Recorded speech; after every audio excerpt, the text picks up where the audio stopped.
साफ हो गया कि राहुल गांधी जी की कोई निजी आस्था का विषय नहीं है।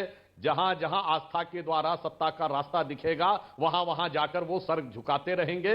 मुझे नहीं पता सुधांशु जी को अच्छा लग रहा है उसको नेता कहलवाना या नहीं।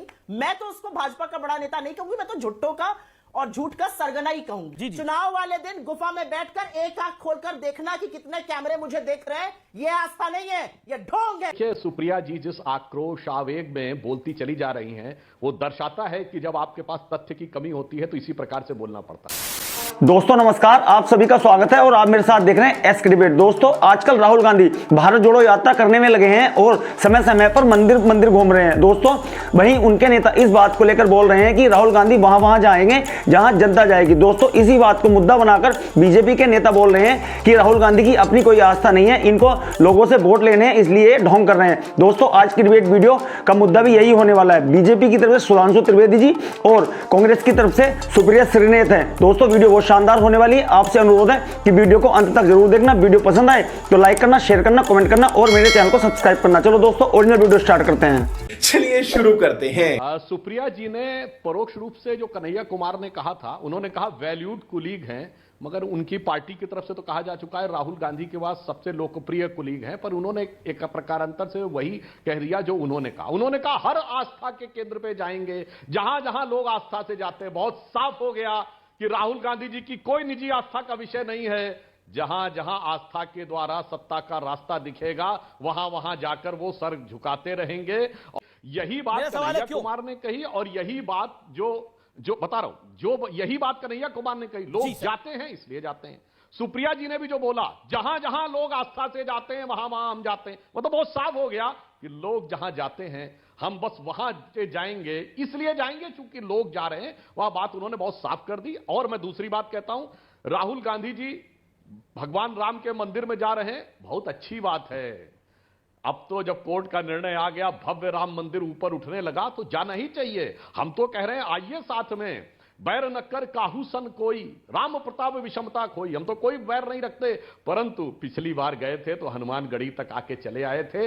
अब जब राष्ट्र के संबल के साथ, न्यायालय के निर्णय के साथ, कालचक्र की बदलती हुई गति में राम मंदिर भव्य रूप से उठता हुआ दिखाई पड़ रहा है, तो उनको जाना पड़ रहा है। परंतु जाकर यदि वो इस बात का प्रायश्चित कर दें कि उनकी पार्टी ने 1966 में गोरक्षक संतों पे गोली चलवाने का, जो इंदिरा जी के जमाने में नवंबर 66, फिर 1976 में जब खुदाई में निकल रहे थे 8 खंभे राम जन्मभूमि के नीचे, उसको रुकवाने का काम किया था।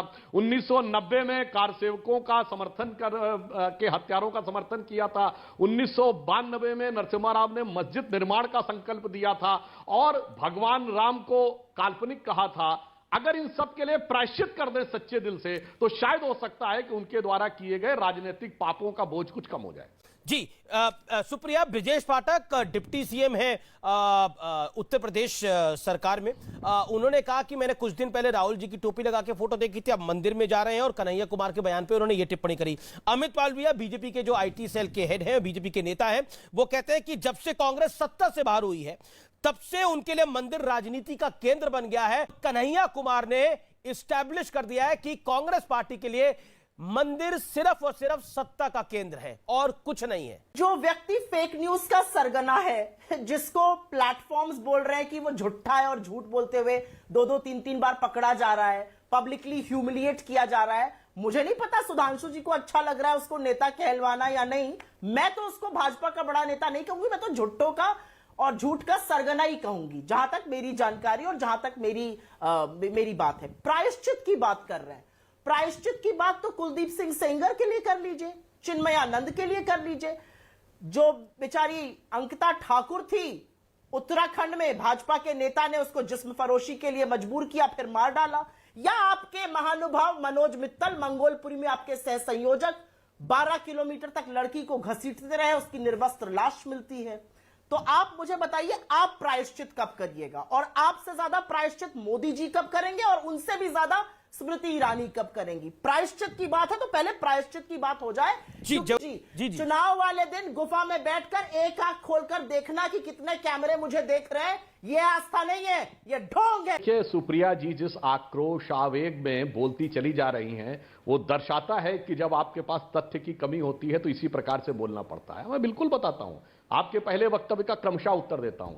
क्यों नैना सहानी को तंदूर में जलाने का प्रायश्चित, इमराना के फतवे का प्रायश्चित, भवरी देवी का प्रायश्चित, और कश्मीर में सारी की सारी हिंदू महिलाओं के लिए कहा जाने वाला अलिफ गलिफ खलिफ कि अपनी बेटियों को छोड़ दो और चले जाओ, उसका प्रायश्चित करिए। अरे इतने पाप हैं कि प्रायश्चित कहां तक करेंगे? 5000 सिखों के नरसंहार के बाद बड़ा पेड़ गिरता है तो धरती हिलने का प्रायश्चित, कोठारी बंधुओं के सर पे मारी गई गोली का प्रायश्चित, मलियाना हाशिमपुरा में मुस्लिमों को खड़े करके गोली मारे जाने का प्रायश्चित। क्या आपने कहा कि मोदी जी के लिए जनाब जनता को बताने की जरूरत नहीं है कौन ईमानदारी से धर्म का आचरण करता है और कौन दिखाने के लिए? मैं चुनौती से कहता हूं, हम भी 71 साल पुरानी पार्टी हैं।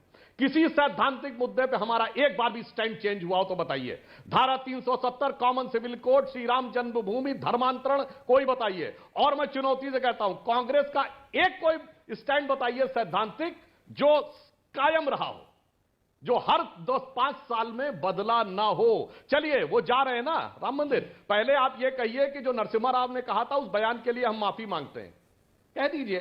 कोर्ट में हलफनामा दे दीजिए कि भगवान राम को काल्पनिक, आपने बयान नहीं दिया था, कोर्ट में हलफनामा दिया था, उसके लिए माफी मांग, दो चीजें कर लीजिए ना, इतने में क्या फर्क पड़ता है? और महात्मा गांधी की समाधि पे जाके कह दीजिए बापू आपकी समाधि पे हे राम लिखा था, मैंने उसके लिए कर लिया, ये तो बताइए। तब मोदी जी के लिए अनशन शब्दों का प्रयोग करिए। चिंता मत करिए, मोदी जी के लिए तो आपने जितना भी शोमन किया, अभी आपने झूठा बोला, आपके नेता ने औकात दिखाने की बात कही थी गुजरात में, जनता ने औकात दिखा दी। आपके नेता ने बोटी बोटी की बात कही थी, जनता ने दिखा दिया कौन कहां पहुंचा। आपके नेता ने उनकी मौत की कामना की थी, जनता ने दिखा दिया कहां पहुंचा। तो सुप्रिया श्रीनेत बीजेपी वालों को ढोंगी बताने लगी और तरह तरह के आरोप लगाने लगी। जब उनके आरोपों के जवाब सुधांशु जी ने तथ्यों के आधार पर देने शुरू किए, उन्होंने बोला कि कांग्रेस पार्टी ने श्री राम को काल्पनिक बताया नहीं था, कोर्ट में हलफनामा दायर करके बोला था कि राम काल्पनिक है। दोस्तों, आपका क्या कहना है कमेंट सेक्शन में कमेंट करके बताएं। और अगर वीडियो अच्छी लगी हो तो लाइक करें, शेयर करें, कमेंट करें और मेरे चैनल को सब्सक्राइब करें। चलो दोस्तों, मिलते हैं अगली वीडियो में। जय हिंद, वंदे मातरम, जय श्री राम।